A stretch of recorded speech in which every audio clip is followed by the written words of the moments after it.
Hello दोस्तों, कहानियों का दौर चैनल में आपका स्वागत है। आज की कहानी है लावारिस। तो चलिए कहानी में सुनते हैं कि एक लावारिस बच्चे को कैसे मिला परिवार। तो चलिए कहानी शुरू करते हैं। छोटे मासूम को देख सुजाता और सारंग उसे अपने साथ रखने की जिद करने लगे। लेकिन कुछ साल बाद यही मासूम उन दोनों की इनसिक्योरिटी का कारण बन गया। पाइन के दरख्तों के बीच खुद किसी दरख्त सा खिला था यह घर। पांव तले नम मिट्टी और ऊपर किसी शांत नदी की तरह बहते बादल। देखकर लगता था कि अगर सुकून की कोई महक होती होगी तो हूबहू इस घर जैसी होती होगी। जैसे धूप सारे मौसम अपने ऊपर झेल कर धरती को ढांप रखती है, वैसे ही शहर के तमाम शोरगुल और आपाधापी से दूर सुब्रत बंदोपाध्याय के इस घर को इन दरख्तों ने ढांप रखा था। कुल 4 लोग थे इस घर में। सुब्रत, उनकी पत्नी सुदेशना और 2 बच्चे, सुजाता व सारंग। जिंदगी बिना भंवर वाली धारा सी बह रही थी कि एक दिन जाने कहाँ से एक छोटी सी लहर आ गई। इतवार था उस दिन। घनी पत्तियों के बीच से किसी तरह जगह बनाकर निकल भागी धूप की एक पतली सी लकीर बाहर दरवाजे पर खेल रही थी और भीतर सब अपने अपने पसंदीदा काम में मगन थे। सुब्रत सोफे में धंसे गोरा पढ़ रहे थे। सुदेशना शारदा संगीत का अभ्यास कर रही थी। सुजाता कलरिंग बुक में उलझी हुई थी और सारंग नए रोबोट में। अचानक सुदेशना को लगा जैसे दरवाजे पर कोई आहट हुई है। उसने आवाज़ दी, सारंग। सारंग, देखो, लगता है दरवाजे पर टवी रो रही है। जाओ अंदर ले आओ उसे। मम्मी की आवाज़ सुनकर सारंग ने रोबोट की तरह झटके लेते हुए टुकड़ों टुकड़ों में गर्दन मोड़ी और उसी अंदाज में चलता दरवाजे तक गया। लेकिन वहाँ उसकी प्यारी बिल्ली टवी नहीं, कुछ और था। कुछ ऐसा जिसे देखकर वह भूल गया कि वह पिछले 1 घंटे से रोबोट बना हुआ था और अपने नए रोबोट के साथ धरती को बचाने के लिए एक सीक्रेट मिशन पर काम कर रहा था। सारंग सफ़ेद चेहरा लिए दौड़ता हुआ अंदर आया और बिना कुछ बोले खड़ा हो गया। क्या हुआ सारंग? टवी को चोट लग गई? नहीं पापा। फिर क्या हुआ पापा? टवी तो लिली की झाड़ियों में सो रही है आराम से। फिर क्या है? सुजाता बोली, मम्मी कुछ नहीं है। यह है आपका प्यारा सारंग ना, इस दुनिया में रहता ही नहीं है। रोबोट और कॉमिक्स, जब देखो ख्यालों के वंडरलैंड में घुसा रहता है। रुकिए, मैं देखती हूँ क्या है। सुजाता बाहर गई लेकिन ठीक सारंग की तरह दौड़ते हुए भीतर आ गई। मम्मी, वहाँ एक टोकरी रखी है, बड़ी सी। सुब्रत और सुदेशना दोनों एक पल में दरवाजे पर जा पहुँचे। वहाँ सचमुच बांस की टोकरी रखी थी जिसके भीतर से एक महीन मुलायम आवाज़ छन कर बाहर आ रही थी। सुब्रत ने जल्दी से खोल कर देखा। उसमें एक बच्चा था, सफ़ेद, नरम, नाजुक। दोनों के चेहरे पर एक साथ यह सवाल तैर गया, यह बच्चा कहाँ से आ गया? दोनों बच्चे सिर के बल गिरते पड़ते से मम्मी पापा के पीछे चले आए। सुब्रत ने जब टोकरी खोली तो भीतर लेटे उस नरम मुलायम जीव को देखकर दोनों सम्मोहित से चीख पड़े। बच्चा, देखो मम्मी, इसके बाल कितने सुंदर हैं, पंख जैसे मुलायम। अरे ये तो सच्ची के हैं पापा। और इसके हाथ देखो आप, ऐसे लग रहे हैं न जैसे गुलाबी रंग की पंखुड़ी हो। सारंग ने उत्साह में भर कर दीदी की बाह कसकर पकड़ ली। देख दीदी, इसके छोटे छोटे हाथ चल भी रहे हैं। दोनों बच्चे एक साथ बोले, मम्मी प्लीज़ इसे हम ही रख लेते हैं ना। सुब्रत और सुदेशना कुछ समझ नहीं पा रहे थे। ऐसे कौन छोड़ गया इतने छोटे से बच्चे को, और क्यों? सुब्रत बोले, पुलिस को इन्फॉर्म करना पड़ेगा।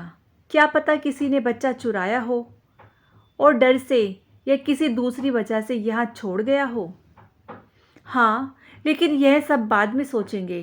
पहले आप इसे अंदर ले चलिए, भूखा होगा। सुदेशना की बात मानकर सुब्रत टोकरी समेत बच्चे को अंदर ले आए। सुदेशना ने होले से उसे बाहर निकाला और गोद में उठा लिया। गोद में आते ही बच्चे की रुलाई थम गई और वह सुदेशना की बाहों में चिपक कर उनके चेहरे की ओर टुकुर टुकुर ताकने लगा। इस पूरी प्रक्रिया में कौतूहल से भरे बच्चे मम्मी पापा के पीछे पीछे ही चलते रहे, जैसे साड़ी के पीछे पल्लू चलता है। सुदेशना ने बच्चे को जांचते हुए कहा, अरे कपड़े भी भीग गए हैं इसके। मुझे तो लगता था कि लड़की होगी, but it is a boy. Sarang की खुशी दोगुनी हो गई। मेरी टीम में एक और रोबोट बढ़ गया। दीदी, तू तो गई काम से, अब हम दोनों मिलकर तुझे चिढ़ाया करेंगे। सुजाता ने मुंह बनाया। चल हट, बड़ाया चिढ़ाने वाला। यह मेरी बात मानेगा, गुड बॉय बनेगा, तेरी तरह रोबोट नहीं। सुदेशना टोकरी को टटोलने लगी कि शायद उसमें कपड़े हों, लेकिन उसमें केवल बच्चों वाला एक पतला सा कंबल था और एक मुड़ा हुआ कागज। सुदेशना ने हैरत से सुब्रत को देखा। कागज खोला। घिसटती हुई हैंडराइटिंग में कुछ शब्द लिखे थे। इस बच्चे की माँ इसे जन्म देते हुए दुनिया से चली गई। पिता के बारे में कुछ पता नहीं। इस वक्त आप कुछ मत सोचिए, बस यह सोचिए कि क्या आपका यह सुंदर घर इस मासूम को छाया नहीं दे सकता। घबराई हुई सुदेशना ने वह कागज 2 बार पढ़ा। यह सब है क्या? सुब्रत, क्या लगता है आपको? क्या इस कागज में लिखी बात सच हो सकती है? कुछ देर पहले जो घर इतना शांत था, वहाँ इस मासूम लहर के आने से सवालों के कश्मकश के तूफान उठ खड़े हुए थे। सुब्रत और सुदेशना यह तय नहीं कर पा रहे थे कि क्या करें। पुलिस को खबर करें या फेसबुक पर पोस्ट डाल दें बच्चे की तस्वीर के साथ। सुदेशना बोली, सुब्रत, पुलिस तो चिल्ड्रन होम में भेज देगी ना इसे। फिर वे लोग अपनी व्यस्तता के हिसाब से इन्वेस्टिगेशन करेंगे। कोई भी नतीजा मिलने तक इसे वहीं रखा जाएगा। यह इतना छोटा सा है, मासूम सा। इन दिनों कैसी कैसी खबरें सुनाई दे रही हैं। दिल नहीं चाह रहा कि इसे वहाँ भेजें। लेकिन सुदेशना, पुलिस को खबर करना ज़रूरी है। हाँ, इतना हो सकता है कि हम उनसे रिक्वेस्ट कर सकते हैं कि जब तक इसके पेरेंट्स नहीं मिलते, इसे हमारे पास रहने दें, और अगर वे नहीं मिलते हैं तो हम इसे एडॉप्ट कर लेंगे। सुदेशना के चेहरे पर मुस्कान खिल गई। थैंक यू सुब्रत, यह ठीक रहेगा, है ना बच्चों? सारंग चहक उठा। यस मम्मा, और देखो, इसने भी मेरी उंगली कसकर पकड़ ली है। इसकी माँ ने यह भी हमारे साथ रहना चाहता है, लेकिन यह बोलता क्यों नहीं?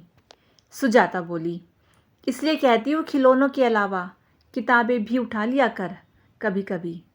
इतना छोटा बच्चा बोलता है क्या? उसके दांत भी अभी नहीं हैं। दांत से क्या? सारंग ने तर्क किया। दांत तो पड़ोस वाले मेजर अंकल के भी नहीं हैं, पर कैसे नॉन स्टॉप बोलते हैं। मम्मी ने सारंग को आंख दिखाई। सारंग, बुज़ुर्गों के बारे में ऐसी बदतमीजी से बात नहीं करते हैं। बहुत बिगड़ रहे हो तुम। सारंग ने मुरझाए फूल की तरह गर्दन झुका ली। सब हंस पड़े। सुब्रत बंदोपाध्याय अपनी पत्नी को देख रहे थे। ममता की कैसी निस्वार्थ गंध फूट रही थी वहाँ। उसके भीतर जो माँ थी, वह इस नए जीवन को देखकर मानो और चौकन्नी हो गई। उसने फौरन छोटे कपड़ों की खोज में पुराने सूटकेस खंगाल डाले, बच्चे को चम्मच से दूध पिलाया, और जब वह सो गया तो एक तृप्ति की निगाह उस पर डाल मुस्कुरा दी। क्या देख रहे हैं सुब्रत? यही कि ममता से भरी स्त्री और उसकी छाँव में सोते बच्चे को देखकर कितना कुछ सीखा व महसूस किया जा सकता है। सुदेशना हंस दी। तो क्या सीखा? यही कि बच्चा केवल मौजूद क्षण में जीता है। उसके मन में ना अतीत का ख्याल होता है न भविष्य का। इस वक्त तुम भी ऐसे ही जी रही हो। तुमको नहीं मालूम है कि कल क्या होगा। तुम केवल इस पल में हो और इस पल में जो सबसे खूबसूरत भूमिका हो सकती है उसे जी रही हो। और आप भी मिस्टर सुब्रत, अब जाइए पुलिस स्टेशन, देखिए वे लोग क्या कहते हैं। एक हफ्ता बीता, फिर दूसरा और फिर तीसरा। पुलिस इन्वेस्टिगेशन में बच्चे के माता पिता के बारे में कोई सुराग ना मिला। आखिरकार एडॉप्शन की फॉर्मेलिटी पूरी कर ली गई और उस बच्चे की किलकारी हमेशा के लिए सुब्रत बंदोपाध्याय के घर का हिस्सा बन गई। सब बहुत खुश थे उस दिन। बच्चा अगू अगू की आवाज़ निकालते हुए अपनी रहस्यमय भाषा में जाने क्या क्या कह रहा था। सारंग टकटकी बांधे उसे देखता रहा। दीदी देखो, यह अपना नाम बता रहा है, अगू, सुजाता बोली। फिर कर दी ना रोबोट वाली बात। यह उसका नाम नहीं है, उसका नाम तो हम सोचेंगे। ओहो, तो फिर इसका नाम है पावर रेंजर। नहीं, सुजाता ने उसे कोहनी से ठेला। इसका नाम है माशा। सुब्रत बोले, अरे तुम लोग लड़ना छोड़ो, यह बोलो सत्यजीत कैसा है? एकदम हिस्टोरिकल। नहीं चलेगा। तो चलो मम्मी को फैसला करने दो। हाँ ठीक है, मैं करती हूँ फैसला। और मेरा फैसला यह है कि आज से इस प्यारे बच्चे का नाम है स्नेमॉय। सुजाता उछल पड़ी। वाओ, मंजूर। लेकिन मैं इसे स्नेह कहकर बुलाऊंगी। कितना स्वेग लगेगा ना पुकारते हुए। उस दिन लकड़ी के बड़े फ्रेम में लगी फैमिली फ़ोटो बदल गई। नई तस्वीर में सुदेशना की गोद में गुलाबी मुलायम स्नेहमोय मुस्कुरा रहा था। सुजाता और सारंग उस कुर्सी के आजू बाजू लटके हुए थे जिस पर पापा बड़ी शान से बैठे थे। तभी अपनी झबरीली पूंछ को अमन के झंडे की तरह हिलाती पापा की गोद में बैठी थी। खुशी की इस सौंधी गंध में लिपटे दिन बीतते गए और फिर जैसे चमकती चीज़ों पर किन्हीं अनजाने रास्तों से आकर धूल बैठ जाती है, वैसे इस खुशी पर तनाव की गर्दन न जाने कहाँ से आकर बैठने लगी। दोनों बच्चे स्नेमो को प्यार करते थे, लेकिन कहीं ना कहीं उनको यह लगने लगा था जैसे उनके हिस्से का स्नेह भी स्नेह मोह ले रहा है, जैसे उनका कुछ छिन रहा है। खास तौर पर सारंग बात बात पर चिढ़ जाता। कभी सीढ़ियों के नीचे छिपा सुबकता मिलता तो कभी किसी पेड़ की आड़ में। सुदेशना उसे बुलाती, सारंग इधर आओ, तुम मुझे प्यार करते हो ना? तुम्हें तो धरती को बचाने वाला सुपर हीरो बनना है ना? तो सुपर हीरो ऐसे चिढ़ते थोड़ी हैं। क्यों गुस्सा करते रहते हो? चलो मुझे बताओ कि तुम्हें क्या परेशानी है। दुलार से समझाने पर सारंग सामान्य हो जाता है, लेकिन जैसे झाड़ने के थोड़ी देर बाद धूल फिर धुमती हुई आ जाती है, वैसे ही उसका मूड फिर उखड़ जाता। सुब्रत और सुदेशना समझ रहे थे कि वह किस तरह के साइकोलॉजिकल पेन में है, लेकिन यह नहीं समझ पा रहे थे कि उस पेन से उसे निकालने के लिए वे क्या करें। सुदेशना, आजकल तुम्हारे सुर नहीं गूंजते घर में? उस दिन अचानक सुब्रत ने पूछा तो सुदेशना डूबी डूबी सी आवाज़ में बोली, मन ही नहीं होता। सुब्रत, कई बार हमारे भीतर इतना शोर भर जाता है कि बाहर चुप सी पसर जाती है। शायद वह चुप्पी ज़रूरी भी होती है, क्योंकि उसके बिना हम समझ नहीं पाते कि भीतर के शोर को कैसे रोकें। इन दिनों यही सोच रही हूँ कि हमें इस बारे में सोचना चाहिए था कि कल को बच्चे स्नेह को लेकर इनसिक्योर तो महसूस नहीं करेंगे। मुझे डर है कि यह बेबी कहीं सारंग को ईर्ष्यालु ना बना दे। सुजाता तो समझदार है, फिर भी खींच जाती है कभी कभी। वह कहती है, आप तो बस स्नेह को ही देखा करो। सुब्रत किताब के पीछे से झांकते हुए बोले, सुदेशना, तुम अगर खुद इस तरह साइकोलॉजिकल पेन महसूस करोगी तो कुछ ठीक नहीं कर पाओगी। यह नॉर्मल है। कई बार दूसरे बच्चों को देखकर सेल्फ वर्थ के लिए बच्चे स्ट्रगल करने लगते हैं, लेकिन हमारे लिए अच्छी बात यह है कि सारंग और सुजाता में ईर्ष्या फील नहीं है। वे बस अपने प्यार को असुरक्षित महसूस कर रहे हैं, इसलिए उसकी गलतियों को खोजते हैं। तो क्या करें हम? सुदेशना ने परेशान होकर यह सवाल किया ही था कि सुजाता की आवाज़ सुनाई दी। मम्मी पापा, आप लोग बिजी तो नहीं हैं? सामने सुजाता ऐसा खींचा हुआ चेहरा लिए खड़ी थी कि लग रहा था जैसे आंसू की धार बस बहने ही वाली थी। क्या हुआ सुजाता? सुजाता ने गुस्से से कहा। वही पुरानी कहानी है पापा, मुझे कहते हुए बुरा लग रहा है, बट कुछ कीजिए ना इस स्नेह का।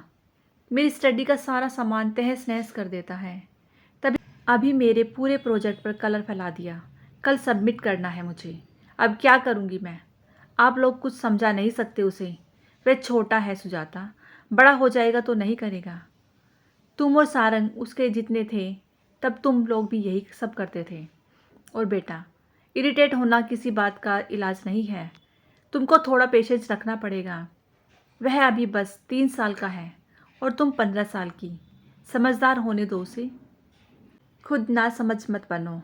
अभी सुजाता की नाराज़गी का निपटारा हो ही रहा था कि ड्राइंग रूम से चीज़ों के फेंके जाने की आवाज़ आने लगी। तीनों भाग कर पहुँचे तो देखा स्नेह एक कोने में टवी के पास सहमा हुआ खड़ा है और सारंग अपने सारे खिलौने यहाँ वहाँ फेंक रहा है। ले लो, सब तुम ले लो, नहीं चाहिए मुझे कोई खिलौना। लो, तोड़ो इनको भी, आओ तोड़ो। सारंग पूरी ताकत लगाकर चीखने लगा। यह तो जाहिर था कि सारंग का यह गुस्सा स्नेह की वजह से था, पर हुआ क्या था? मम्मी पापा को देखकर सारंग और ज़ोर से चिल्लाने लगा। उसने मेरे रोबोट का हाथ तोड़ दिया। मेरा पहला रोबो था, वह पुराना हो गया था सारंग। प्लास्टिक आइटम्स की लाइफ बहुत ही कम होती है, टूट जाते हैं पुराने होने पर। वह आइटम नहीं था पापा। बहुत बुरा है ये स्नेह। मैं छोटा था तब कभी ऐसा नहीं करता था। यह बात तुमको कैसे पता? याद है, तुम दादाजी के ज़माने का रेडियो तोड़कर छिपाए थे। स्नेह ने अपनी गलती छिपाई तो नहीं? सारंग का चेहरा कड़ा हो गया।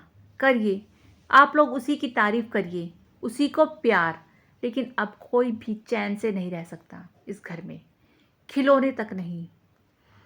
इन शब्दों के साथ एक सन्नाटा सा पसर गया सबके चेहरे पर, लेकिन दीवार पर लगी फैमिली फ़ोटो तो अब भी खुशी की सौंधी महक में डूबी थी। सुदेशना स्नेह को सुलाने चली गई और सुब्रत जाने क्या सोचते हुए बच्चों के कमरे की ओर बढ़ गए। तुम दोनों बहुत गुस्सा हो ना स्नेह से, लेकिन आज कौन सा दिन है, याद है? पापा ने याद दिलाया तो सुजाता और सारंग की आंखों में एक एक पल कौंध गया उस दिन का। 3 साल हो गए पापा, मैं तो भूल ही गई थी उस दिन को। याद है तुम दोनों ने कैसे जिद पकड़ ली थी कि उसे अपने यहाँ ही रख ले? हाँ पापा, याद है। उसकी पंखुड़ी जैसी हथेलियाँ और पंख जैसे बाल, और उसका मेरी उंगली को कस कर पकड़ लेना।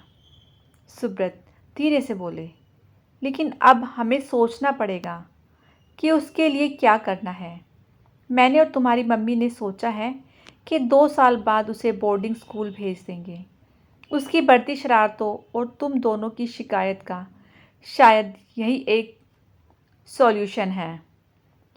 यह सुनते ही दोनों बच्चों के चेहरे गंभीर हो गए। लग रहा था कोई खलबली मच गई हो अंदर। दोनों बिना कुछ बोले खिड़की के बाहर देखने लगे। डहेलिया के उस पौधे पर ढेर सारे फूल खिले थे जो स्नेह के आने पर मम्मी ने लगाया था। मन में एक अजीब सा शोर मच गया। पापा, हमारी शिकायतों का यह मतलब नहीं था। यह कहते हुए एक फीकी सी चुप्पी छा गई उनके चेहरे पर, लेकिन अगले ही पल एक चहचहाती हंसी ने उस चुप्पी को तोड़ दिया। स्नेह टूटे रोबो को लेकर उछलता हुआ आया और बोला, दादा देखो, मैंने इच के हाथ पैल पे बाम लगा के पट्टी बांध दी है, अब सब ठीक हो जाएगा ना? सारंग ने हंसते हुए सनी के मुलायम बालों को बिखेर दिया। यस जूनियर रोबो, अब सब ठीक हो जाएगा। उस दिन सुब्रत बंदोपाध्याय के कैमरे में एक ताज़ा तस्वीर कैद हुई। उस तस्वीर में सबसे खास था एक टूटा रोबो जिसने तमाम टूटी चीज़ों को जोड़ दिया था। तो दोस्तों, आपको ये कहानी कैसी लगी मुझे कमेंट करके ज़रूर बताइएगा। यदि कहानी अच्छी लगी हो तो कहानी को लाइक कीजिएगा, शेयर कीजिएगा और यदि चैनल पर नए हैं तो चैनल को सब्सक्राइब करना बिल्कुल ना भूलिएगा। कहानी सुनने के लिए बहुत बहुत धन्यवाद।